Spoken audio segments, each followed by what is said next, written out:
without too much Started. further ado, we can go ahead and get kicked off here.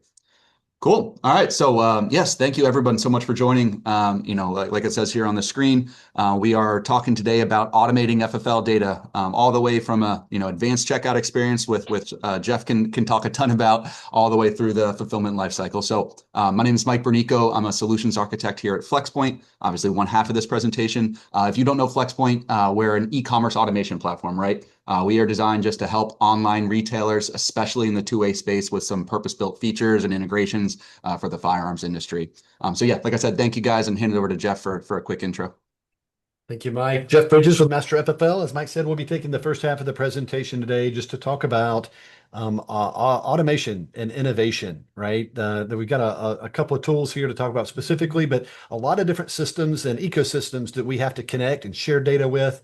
Just really excited to bring a couple of perspectives to the group today about how we're solving for some of these issues and opportunities, and look forward to some feedback. So as Mike mentioned earlier, we'll have the question or the chat thing open. So as those are come along, enter in all your information, and we'll do our best to get to those throughout the presentation. Yeah, the good point. Feel free as we go along here now, later, whatever it is, we'll do Q&A at the end. So enter some questions in. All right, cool.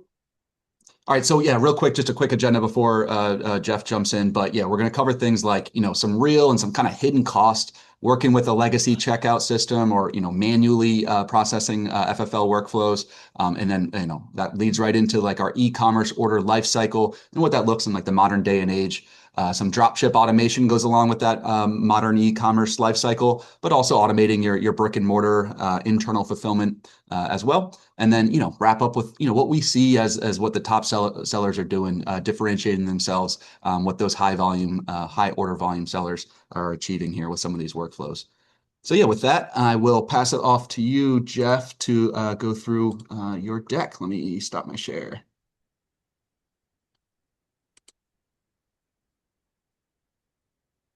All right, you can go ahead and take it over.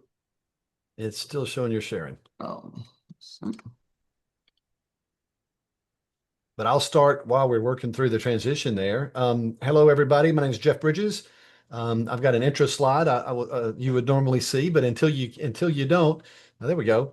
I've been in the corporate IT world most of my career, and working in the firearm space for about a dozen years now. Started back in 2014. This used to be a side gig for me. Now working full time in this business with the full engineering team. And I'm really proud and introduce you to Master FFL. Let me switch over to screen show mode. You guys see that okay? it looks like we're getting like two slides at once, at least from my view. Oh yeah. All right. Let's just go with the standard share then. I was wondering if that was going to be an issue. All right. See the workflow there? Checkout workflow. Looks good. All right. So this is built normally to an animation, but in the top flow, we're talking about a traditional non-serialized item, right? Where you probably had one today. Buy something from Amazon, it gets sent directly to your home. Customer takes possession of the item. With a firearm down here, it's a little different. It's actually a lot different. The big difference being that that item has to first be sent to an FFL dealer who will run the FFL 4473 before you can take possession of it. And where we play is right here. If you're going to give your consumers the ability to pick an FFL, you've got to offer an FFL checkout service, right? And then post sale, after that the dealer is selected, now there's work to do to contact that receiving dealer, acquire their documents, and do all the validation. And so our sweet spot here with Master FFL is in fulfilling these three items. From an integrations perspective, we try to integrate with really everything. You'll see all of the major e-commerce engines we have plugins and apps for. We have a new integration, well, not new, but a in-production integration with Flxpoint directly. We've integrated with NetSuite and have SDKs and APIs and all that good stuff for custom or bespoke headless implementation. So really try to fit into anywhere in the tech stack as we can. Some kind of a little bit of an older list here, but some of our clients, we've been in business about 3 years, had a really strong year of growth last year. Some of the names you may recognize from the sheet here. A couple to note, Shooting Surplus and Blackstone Shooting Sports both have production integrations with Flxpoint. that we'll be talking a little bit more about as well. It's always good to see when it's actually already working between our two systems when we're Oh yeah, talking about it. So yeah. that's always a good thing. And that Well, and list, then every time we talk, it grows and grows from the integration side, on the customer side. That's pretty cool to see. yeah, not just PowerPoint slides, right? Yeah. I want to give a little bit of an introduction to what we build and why we built it the way we did, and I won't spend a ton of time on this, but in the real estate industry, we have the MLS system, right, which is kind of a central source of truth for properties for sale. And the firearms industry really doesn't have that. A lot of the big players have their own databases. I mean, you've got the ATF list, of course, but we've really made an effort to build a really robust dealer database. And so we pull in data from the ATF and then we enrich it. We look for address changes. We do all kinds of things, and we build these profiles. And these dealer profiles are really the anchor of the whole system. And you can see, just to kind of call out, we're collecting and enriching these records so we know what type of business they are. We know the shooting ranges from the dentists and the lawyers and even the dog groomers who also happen to be FFL holders. We know if they're residential based or commercial based. We keep transfer fees, have a bunch of licenses on hand, actually around 30 or 31,000 license documents that we have active documents on hand, which again kind of powers our workflows and powers our application. So not to spend any more time other than just to say dealer data is really important. Another example of that is there's actually over 1,000 FFL dealers out there today who have an active FFL license, but their businesses they're closed for business, right? Or at least according to social cues. That's pretty important context, right? Because if you ship a gun to one of these guys, it's probably going to be returned to sender, and then you're going to be going through the whole process all over again. The two applications we're going to talk about today are FFL checkout and then a transfer workflow that we have. And so I'll start with the FFL checkout. So our typical customer or ideal customers are retailers or manufacturers who sell direct firearms directly through e-commerce. This says serialized items. The scope kind of expands a little bit. Barrels are now a bigger thing than they were before. So regulated items is probably a better way to say it. But it's a pretty lightweight little web app. It allows you as a store to present which dealers you want to present to your customers. A modern UI that drives conversion rates, fully integrated with the rest of the workflows that we'll talk about, and native support for NFA items, which of course are a huge market over the last 6 months and probably throughout the year. So you guys have all seen a checkout. Our app comes in, we recognize that there's an item in the cart. We ask you to enter your zip code. But before I go there, I want to show something briefly on the back end. So on the back end here, I mentioned that you can control which dealers you show. If you don't want to show residential dealers, you just click a button, right? So we got a lot of options that let you control which dealers you show and in the first place, right?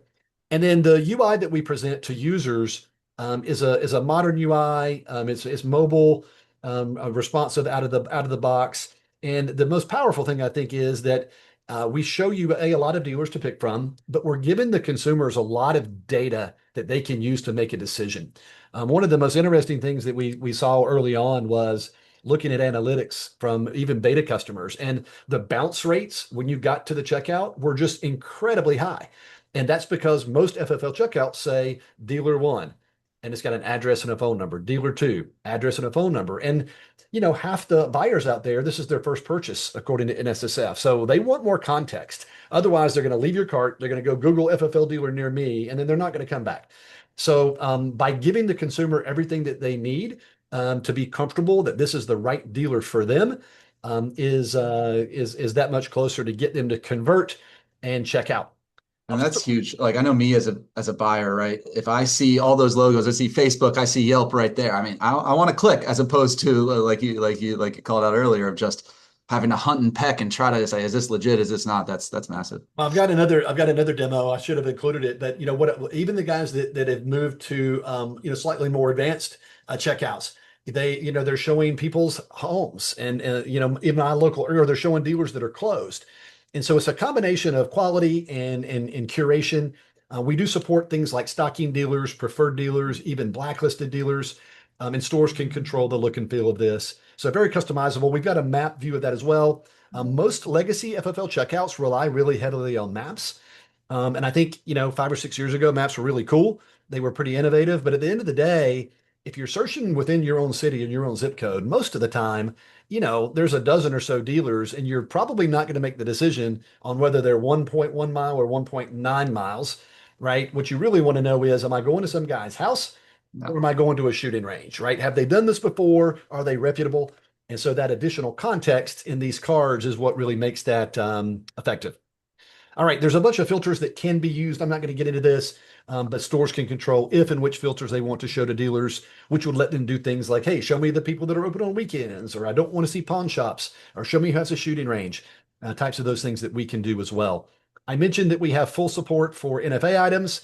So if there is a suppressor in the cart, for example, the only thing that we will show you is dealers who have an SOT license that are able to accept NFA items. All right, that's our FFL checkout. I want to move to the second part of this, which is, I think, the coolest part of the software. So post sale, remember in the flow, as a seller now, I can't ship that firearm until, ideally, I contact the dealer and I say, "Hey, Mike Bernico just bought this Glock 19. He picked you to be their dealer. Do you want to accept the transfer? And if so, please send us a copy of your FFL. It might be your SOT. It might be a letter of authorization in some pesky cases. But that process is very manual today by most retailers and manufacturers. And it's a lot more costly than you think. We believe that process takes between 25 and 40 minutes a firearm. We've had customers of ours substantiate that. Now, some people say, "Oh, no, no, no, we do it in 5 minutes." Well, you may have figured out something more than me, but if you really take the time to do this on a process-driven kind of a way, it takes a while, right? You've got voicemails, you've got emails, you've got can't open your PDF. There's just a lot of factors in place, and so by automating this, you've probably heard you can have it good, fast, or cheap, right? But pick two. I really think with our system, you can pick all three because we're going to do it faster than anybody can do it manually. It's cheaper because it's being done at scale, and the quality and the consistency happens every time the same way. The workflow's happening is working very well. We're running right now around 96% full automation, which means we contact the dealer. And even if the dealer opts out of a transfer, we've got a workflow that handles that exception, collecting all the documentation, running an easy check. 96% of the time, that's happening in a fully autonomous manner. So real quick, we'll go back to the FFL checkout. You put in a zip code, you pick your dealer. That dealer now gets put into the ship to address. You select a payment method, a shipping method, and now the order in e-commerce is complete. We now then send an email to the receiving dealer. And that email has dozens of variations depending on who it is and what's in the cart, what state they're in, and all those sorts of things. But they basically say, hey, this is a confirmation, no action is required, or we need you to take action on the transfer. Take action could mean that they need to opt in. It could mean they need to upload one or more license documents. But at the end of our process, we take any licenses that are documented, we run easy checks, and then at the end, we create what we call a master transfer proof. And this master transfer proof is a 4 or 5 page document. Page one just shows you everything that happened along the way. And then everybody's licenses, the seller and the receiving dealer's licenses are included. We then store some of that back, depending on which e-commerce app you're on. We've got some custom fields that we'll send back the FFL number, the expiration date, a link to that document as well, so that you've got it for future coverage. We do have, as I mentioned earlier, a REST API and an API SDK for custom cart applications. And something else which was pretty cool. We've got the order comes in here from e-commerce, it runs into our system, and then when we're done, right, once we've got that transfer proof document, we've got this JSON payload here, or this text blob, and that can then be sent to any downstream system. So I mentioned we've already got a native integration with Flxpoint. We've got in production customers who are sending that to NetSuite. We've got clients that are doing that with Fastbound, and could be done with other bound books as well. So again, we're trying to automate this process as much as we can. And if we've already determined that this is the dealer, because remember, the dealer that was originally picked in a checkout might not be the dealer at the end of the time. The original dealer may have opted out. We've had cases where dealers died, like literally in the middle of a transfer, or And it's like, okay, well, we've got to pick another dealer. And so we've tried to accommodate those edge cases, but once it's all ready to go, we can then hand off to the next guy in the race and say, okay, this is everything that we know about this transfer. Now it's ready to be fulfilled. And that's going to be a theme as we get into, the further along in the presentation, is having that ecosystem of like anyone who needs that information, cool, we're connected. Take that JSON, jargon, for lack of a better word, and get it into plain text. Get it so I can review it, get it sent to where I need it to go to. Somebody needs to know when that license expires. Somebody needs to know the FFL number. Somebody needs a copy of the PDF. Yep. And we're trying to make those touch points as synchronous and seamless as possible. Just a couple of benefits to kind of wrap up here, and we'll jump in. Customers, I mentioned earlier, NSSF did a study that almost half of online buyers of firearms are new. This is the first time they've ever bought a gun online. And these guys are used to shopping on Amazon and all the different social sites that we have. And so the user experience is really important. The user interface is really important. And giving them the confidence that they can do this. This is the right dealer for you is really, really important. We've noticed, as I mentioned earlier, we've had clients that have had significant reductions in abandoned carts, which of course means higher conversion rates. We're doing our best to handle the post-sale communication between all of the parties. Most of the time, these poor receiving dealers, they don't even know that firearms are coming. They just show up in their shop. So we give them a notice ahead of time and sharing all the licenses to make sure that there are no surprises. That leads to happier customers, right? And happier and receiving dealers, fewer returns, not having to go reship things, and better compliance. Workflows make things not only faster, but more consistent. So every single order has an easy check. Every single order has a license in the same place. And there's really something to be said to that. I mentioned that 95% of our transfers complete in a fully autonomous manner. To break that down a little bit further, about 88% of them happen within 60 seconds. About 7% of those happen between 60 seconds and an hour. And then we got some stragglers that take a little bit longer depending on, we move at the speed of feedback. So we're waiting on dealers oftentimes, and that can take a little bit of time. And the last one that I mentioned here that, we work a lot with manufacturers when we started the business. We started to move to retailers and learning more and more about the requirements of drop shipping. And I'll just kind of tee this up. I think Mike's going to speak to it more specifically a bit later. I never really understood and appreciated how important it was to get that FFL license fast. Right. And so I've since learned that the quicker that we can get you that FFL, the quicker that you can go reserve that item that might be, in limited supply. But I think, again, Mike will speak a little bit more to that. But that is the end of my presentation, but I look forward to any questions or feedback, again, there in the chat. And then I will transition this back over to Mike.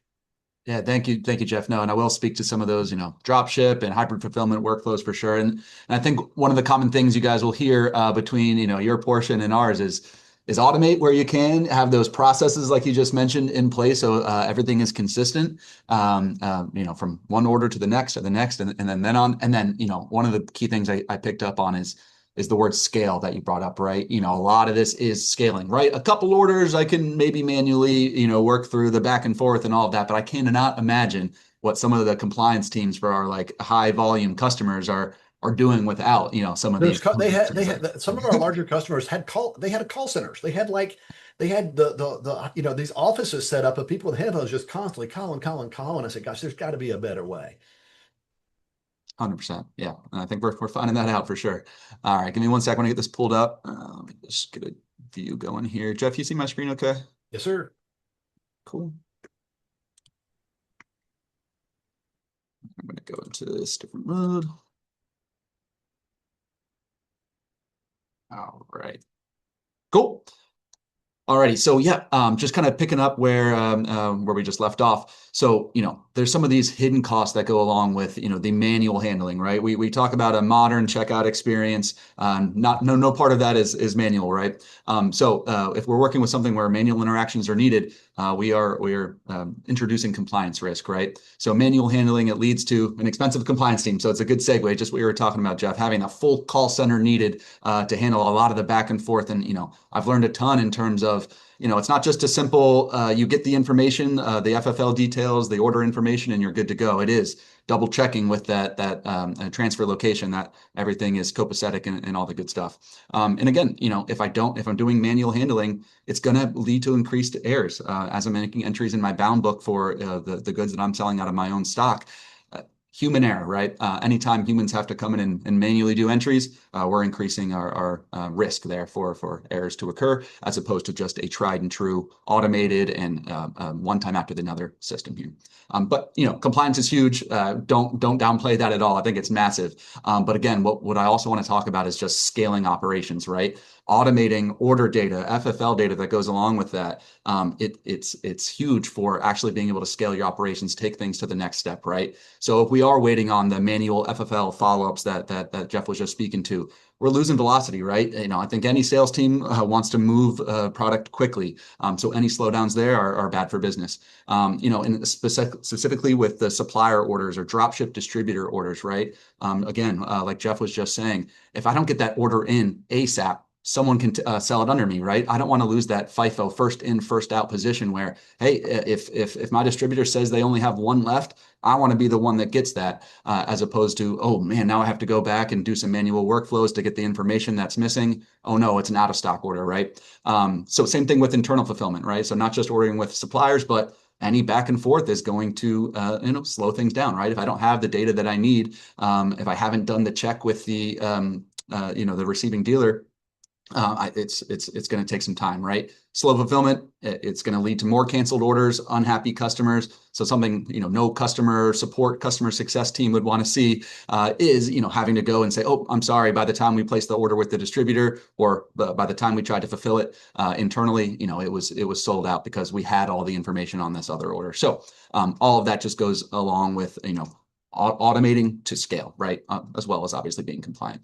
And then the biggest thing that I like to point out to people is like, hey, what is the opportunity cost, right? If that whole data center is spending time, you're paying people salaries to do these processes that could be really almost fully hands off. What could you be doing with those resources, with the time to spend on those resources, right? Could I put that into marketing? Could I put that into more products? Really, again, allowing myself to scale. So again, some of the costs you wouldn't think of being like opportunity costs. Of what else could I do with my time and resources, right? Cool. So yeah, diving into like what the e-commerce life cycle looks like for firearms orders, right? And how that looks today. So the first thing I like to start with, it's like, where should data flow? Where does it have to start? Where does it have to go to? So I'll spend a second here calling that out. The very first thing, right, to have a really good, powerful checkout like Master FFL offers, we want to be able to identify what's a firearm and what's not. It seems basic, right? But if I am working with multiple distributors, my own inventory, lots of different inventory sources, for lack of a better word, how can I quickly, easily, accurately determine, hey, what's a firearm and what's not, right? So having like some sort of logic, a digital product catalog, I like to call it. And Mike, if I could just interject there too, because there's another piece to this. It's just, and it's not that easy, right? It's not just what is an FFL. It's who is the buyer, who is the seller, what is the item, and then there's this really complicated logic of, okay, well, which dealers are able and willing or eligible, right, to accept that transfer based on the product type. So there's a lot of logic there that might kind of seem obvious, but there's some receiving dealers that don't accept certain types of transfers from non-FFL sellers. Obviously, you've got the case of suppressors and needing the right level of licenses. So there is compliance really starts at the very beginning. I love that. That's a great interjection because, right, it isn't. We have a is FFL in quotes there, but it's not. It could be product data type, SOT required, all that good stuff. And it's all about data. As a data automation platform, we want to get that data from the source, whether that's your vendor or your own internal fulfillment system, whatever it may be, your point of sale system.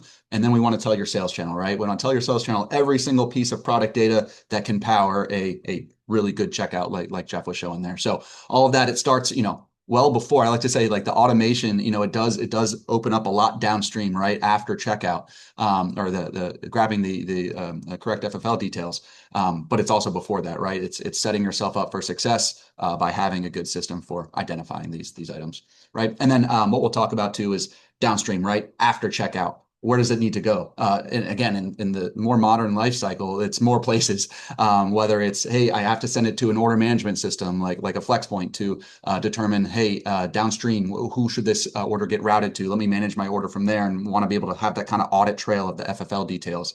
Beyond that, is it going to a supplier for fulfillment? Is it going to my own brick and mortar or my own warehouse for fulfillment? And then again, what does that mean for the FFL data? Does it need to go to my bound book because I fulfilled it myself? Do I need to just pass it to the supplier so they can make sure that they stay compliant on their end? So lots of different decision points essentially for where this data goes downstream. Something that maybe wasn't as complex a while ago, and it's just I'm fulfilling out of my warehouse. But as we scale and add more warehouses, more complex. And to real quick, Mike, too, the other point I'll make too is, years ago, we've all probably been a part of these systems. We build these systems and we build these workflows and we tend to make them kind of monolithic. Well, the reality now is there's going to be another WMS or another bound book or another system come into play. And the amount of change that's happening to the foundation is pretty significant. So we built these tools and integrate with Flxpoint example. Think of it almost as these little microservices that can plug into your architecture and share with whatever the system is. And here's a good example, right? Where you've got this ecosystem of these disparate systems and they're all running different platforms and different things. But due to modern integration frameworks, we're able to pass that data and share that data even to these different systems. So great segue. Yeah, I love it. And it's all about, it's a buzzword probably in e-com, but a headless system, right? Where, hey, there is not, I'm not beholden to one overall all-in-one system. There, like you just said, Jeff, if there's an awesome WMS out there that I want to be a part of, right? And, oh man, no, I'm stuck. I can't go add that. So, having a robust and usually like API based, but doesn't have to be, integration network is kind of what this slide is depicting here. So, walking it through maybe a more complex scenario and why it's important to have, a centralized kind of setup like we have here in an integrated setup where all the systems are talking to each other, right? Let's say I have a awesome master FFL checkout going on my big commerce store, and the end customer is going to buy a bunch of items, hopefully, but it might be a mix of firearms, non-firearms. Maybe there's a suppressor in there.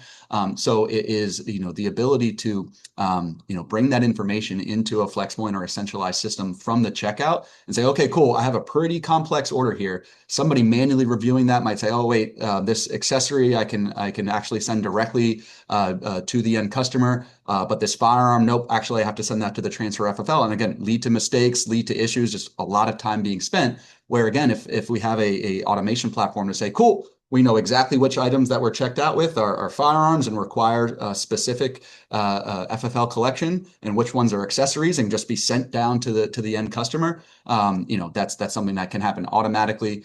We can get the correct accessory to the correct maybe vendor, or maybe for internal fulfillment. I'm going to have multiple purchase orders or fulfillment orders associated with that one order at checkout, and just making sure, again, that every entity, every drop ship vendor, every point of sale or ERP system like NetSuite, like Jeff mentioned, that I'm working with, gets the correct information downstream. So again, a lot of different places to send that order data where if I have a complex order routing scenario with multiple fulfillment sources that are available, multiple entities that need the FFL information, I might be stuck without, knowing exactly where to put all of that or having a system that does it for me. Beautiful. Alrighty, so talking more about the dropship side of things, and we'll definitely focus also on the brick and mortar fulfillment and internal warehouse fulfillment. But one of the best ways we see our customers scale is through adding dropship integrations, dropship distributor integrations, right? So it's something where dropship orders, they will carry less margins, right? So we need more volume. We want to get more listings up. We want to get more orders coming in. So we're going to scale by adding more listings, adding more orders. Like I said earlier, with more volume, it becomes more complexity where, hey, if I want to be able to accurately assign products that require FFL or SOT or anything like that, where if I'm doing that manually or relying on spreadsheets to kind of track all this down, very likely going to lead to errors. So again, API order submissions is a really good way to work with these dropship integrators. On the previous slide here, all of these and more vendors, they've gotten modern. A lot of them we can place orders directly via API, where as soon as the order is placed at checkout through the shopping cart, a few minutes later, we can have that sent over to the distributor. But if we don't have all the FFL data that we need, the distributor won't accept the order, right? So what I talked about previously, where we want to get that order in as soon as possible, where, I don't want other people buying it out from under me. I want to make sure I don't have to cancel that order with the end customer, crush my customer service, all that good stuff. So again, the more complete my data is when it's first imported, when it's collected at checkout, the more accurate it is. If I'm using like a legacy checkout experience that has incorrect data or sent it to a pet shop that somehow registered for an FFL, like Jeff was saying, that's going to take a very long time to untangle, right? Very likely, and we're working with dropship distributors where their inventory moves fast, we could lead to an out of stock order, right? So we're going to reduce rejected orders too. Of, hey, I got, I passed some information over to the distributor, but they went and checked and saw, again, that FFL is no longer valid. It needs to start from scratch. So order delays, out of stock orders, all are very bad for any customer service team. If you're trying to maintain your stats on your marketplace or sales channel, you have to have fast fulfillment for sure. And then, eliminating the manual document follow-ups, right? So all of that chasing that Jeff was describing, and I honestly, before working with Master FFL and Jeff, did not realize how many of those follow-ups really need to occur with checking with the FFL transfer location, not just allowing that order to show up and all that good stuff.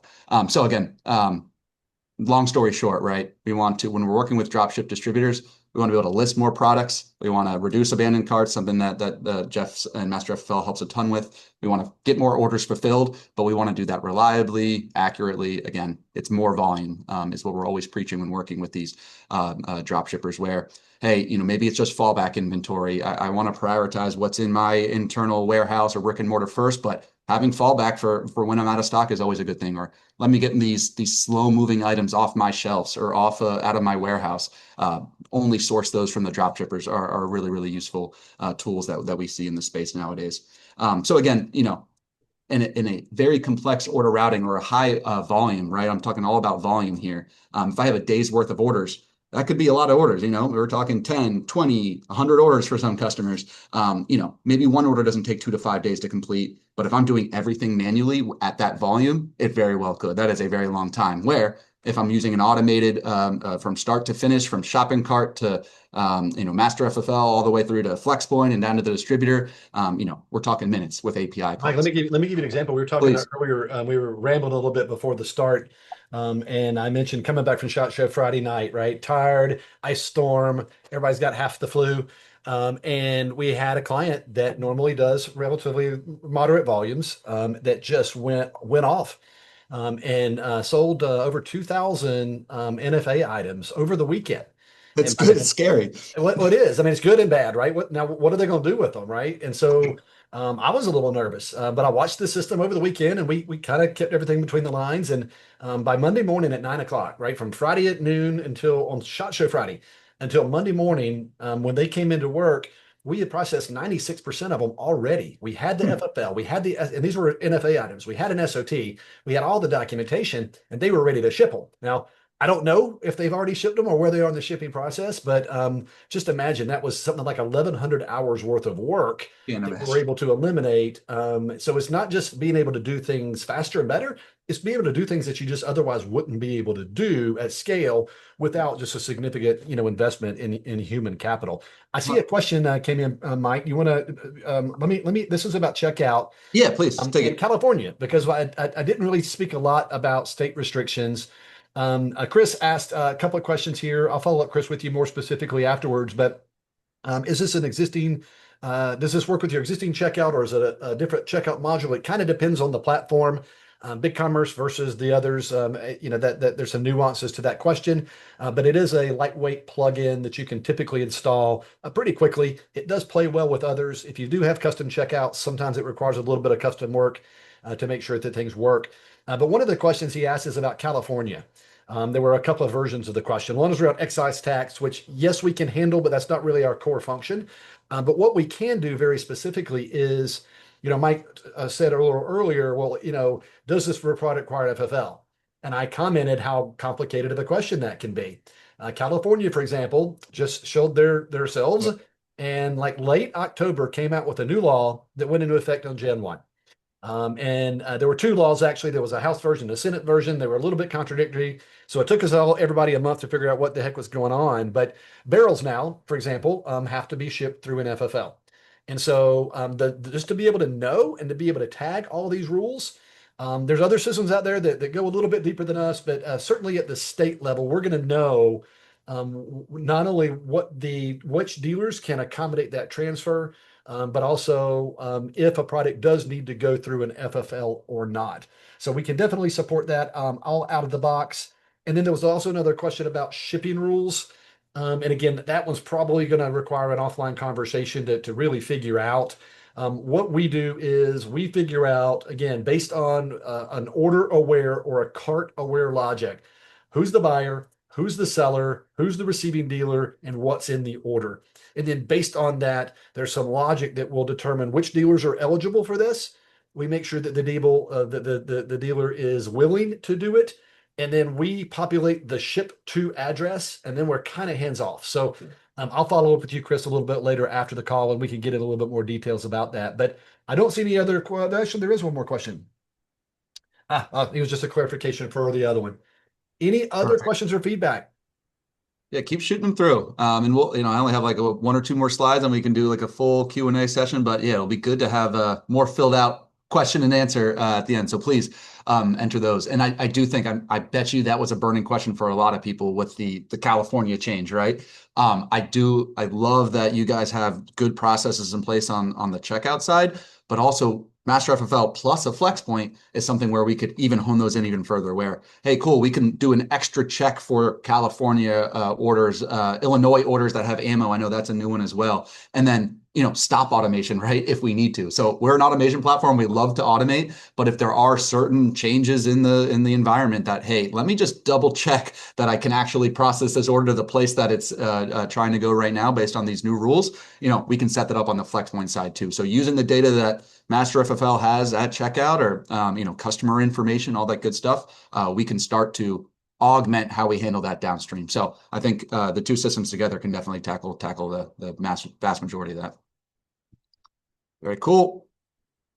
Alrighty. So for more of like the brick and mortar customers, right? So those distributor drop ship orders are huge. But I know a ton of people, especially in this space, right? They want to, the biggest trend I'm seeing lately is, hey, I have a brick and mortar, I'm crushing it. I want to get online. I want to, use my brick and mortar inventory to fulfill my e-commerce, right? So something that it's definitely what we're seeing some of these top sellers do more and more of. And honestly, the data we're getting at checkout and the downstream workflows that we're talking about here within Flxpoint, it is allowing you to kind of unlock some of this multi-location fulfillment. If I have multiple warehouses or brick and mortars, who gets it?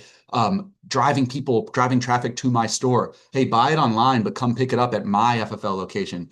So certain things you can do there at checkout to again, depending on what you're trying to go after. Is it, hey, get more of a nationwide coverage for my brick and mortar inventory, or is it, hey, no, drive people from my local area to me when they're searching online? All of that can be unlocked through a solid checkout experience and then some downstream workflows. Cool. And then having that actually accurate and reliable FFL data, it makes a lot of those advanced fulfillment strategies possible. Like I said, hybrid fulfillment, buying online, picking up in store, all that good stuff. And then one of the biggest pieces for any internally sold firearm from your own inventory is bound book compliance, right? So obviously we're going to get that information from your checkout from a master FFL, and the goal is to pass that downstream via API or similar integration methods where, cool, like I said earlier, not just my distributors need to get this information. No, I don't just have it in my Flxpoint or order management system. I need to get this to my bound book so that if I ever get audited by the ATF, I'm not in trouble, right? So again, if we can do this reliably with automation and say, cool, I'm connected directly to a bound book through my systems, I can just pass that data all the way through without having to copy and paste or manually enter things from a PDF, we're going to have way less mistakes. So obviously this quick diagram down below can just be like, hey, you could have to do manual reviews. You could be missing data. You could get FFL uploads rejected from your bound book.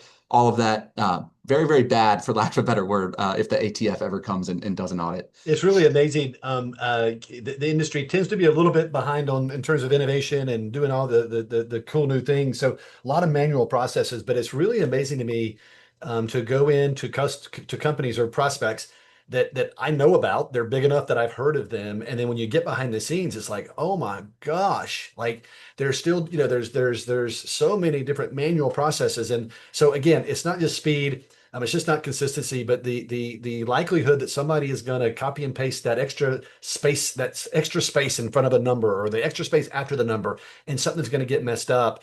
There's just too much room for error. Yeah, the trailing space. I've seen that one. That can cause some Oh, issues. I think we all And then have. yeah, it's all right. And then especially you're working with NetSuite comes to mind, right? Where I need to get that information to my ERP system. That's where the whole business is run out of. If there's one minute detail off with NetSuite, everything breaks down. So Well, I'm sure it's like let me that with make a lot of the one other ERPs. example. One other Yeah, example. This happens probably 2 or 3%, maybe not three, 1.5 to 2.5% of the time. The dealer that's originally selected at the checkout, that might not be the same dealer that actually is going to be fulfilling the item. So we'll run into sometimes where the checkout will happen. The ERP gets updated, assuming that that's actually going to be the dealer. But it turns out that the dealer says they don't want to take the transfer. Well, we got to have real-time data and just-in-time data versus relying on these one-way asynchronous, feeds. So again, just real-time integration is really key. 100%, 100%. Alrighty, so yeah, kind of wrapping up here, and it's honestly a recap of a lot of the stuff we've talked about. But what we've seen the top sellers, these high volume sellers, do differently to combat a lot of the complexities that we're talking about today. Obviously, as an automation platform, that's where I go to first. But it's automate, right? It's automate as much as you can. Like we talked about, it setting up your automation starts well before checkout. It starts when you're setting up your catalog, when you're deciding what products you want to merchandise on your sales channel. Again, so many complexities, not as simple of a question as does it require FFL? So start that automation before, set yourself up for success by using a system or a platform that can take care of a lot of that for you. And then, like I've talked about, we see a lot of our top sellers adopting these hybrid inventory and fulfillment strategies with, hey, just my brick and mortar inventory is great, but let me add some vendors to the mix here. Or, hey, I'm already working with 2 vendors. Let me add 2 more. Let me add a new warehouse. Again, the more nationwide coverage, the better shipping rates we get, the more inventory we have access to, the more orders we're going to get. That is, in my eyes, the best way to scale these operations. And then we've talked about, right, automated workflows, a lot of times API driven or something similar, but avoid the manual handoffs, the manual copying and pasting, and have those systems truly be integrated, right? Talking to one another automatically, where, Jeff shows us a JSON payload on his slide that converts into what you see on my screen right here, right? Where cool, now I can see this in human readable text. I can go and click license images and review it if I want to as a user, or again, just rely on the data being passed downstream. So again, those systems actually being integrated with one another and being able to communicate back and forth is huge. And like I alluded to earlier, talked about earlier, I strongly, strongly advise a best in breed kind of solution of, hey, I want to pick the best piece of my tech stack in every avenue that I possibly can, whether it's back end processes, whether it's front end. I don't want to be stuck. I don't ever want to feel stuck if something isn't working. I want to be able to add the new cutting edge technology. Again, in this space, we see people late to adopt this technology, and what the top sellers are doing differently is getting ahead of the curve there. So again, work with the best of the best tools, front end and back end. If your checkout, you're seeing abandoned carts and it's hey, adding something like a master FFL will make a huge difference. I'm losing money on margins. Adding something like a Flxpoint will make a huge difference in determining the cheapest order routing scenario. All of those are huge wins in terms of what we see the top sellers doing to take advantage here. Anything else from your side, Jeff, there? I don't think so. I think we covered most of Thanks. the questions. Cool. All right. I mean, and that for me is a wrap. So I didn't get any other. I'm just checking now to see if we got anything else here. I can take a look at if there's anybody who wants to like raise their hand and ask anything directly. We can take a look at that. But obviously, if people feel like they got all the answers they could possibly have, that's good too. Let's see. Let's get it. One more minute. All right, feel free to raise your hands if you guys want to chime in here, or feel free to type any additional questions in. Looks like we're getting some.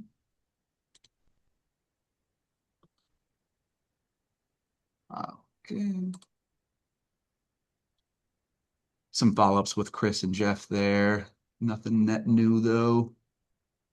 Oh, here's one that just popped in. I think this is for kind of both of us in terms of um, do we have a list of integrations that we connect to? So I think Jeff, you had it pulled up on your slide. I think that's something that we always have available on our websites, but that is a good segue into like contacting us, right? Obviously, we'll do some outreach afterwards. Anyone who registered or attended will receive this recording, and it'll have my email and Jeff's on there. So if you do have questions that you want to dig into further, or again, we can just point you in the right direction for our pre-built integration page.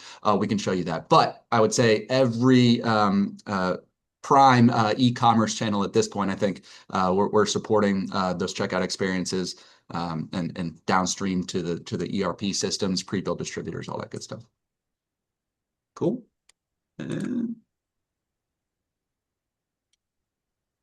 And then Chris popped in with another Cali question, and I have seen this one before, but basically asking like, hey, do we have tools right now to verify, if an ID was entered? So the best we have at this point, this is being such a new rule, and it's something, I think everybody in the industry wants to look at for how we can do more here is, pausing automation for you to go collect that additional information if you need to. So again, for us, we can very quickly and easily set up like hey, stop the workflows if it's a California order and that requires an ID be collected or anything like that. Right now, Flxpoint doesn't have anything purpose built for uploading that ID, but always something we're looking at, just like those FFL. And I got the same. My answer is almost the same. We're working on it, but guys, they just dropped this on us, 15 minutes ago. And then the question is, when do you? And again, Chris will follow up because I'd love to hear some feedback here. When in the workflow do you do that? Right? Do you collect that during checkout? Do you collect that after checkout? There's a lot of different perspectives there. I know that there are other systems. I mean, the last thing I want to do is start collecting a bunch of driver's licenses, be responsible for the privacy and security of all that data, That's right? the hard part, the PII. Yeah, the PI stuff, right? So there are services out there that are popping up to accommodate this, Stripe and others for ID services. You will certainly be able to see that in the next few months, certainly in our system as well as probably others. But whatever we do, I think on both sides of this, you can be sure that we're going to do it in a way that if we pick it up, then we'll be able to pass that to Flxpoint and then vice versa, just to keep that data flowing between the systems. Exactly. But I do think the hardest part to tackle there is that identifying information and all the rules that go along with that. But no, it's a good question and something we'll stay tuned with for sure. All right. Anything else? Good job, Mike. Thank you for the opportunity. Appreciate everybody. No, likewise. No, I like when we can go back and forth. It makes it a great conversation. It's always good to always pick up some new nuggets from you, Jeff. So it's always great. But yeah, I think we've got the questions that have popped in answered. Like I said, we're going to send this out to everybody. Please contact us directly if you have any further questions, want to follow up on anything more. And yeah, we'll look forward to seeing you guys down the road. Thanks, everybody. All right, guys, have a good one. See you, Jeff. Yeah.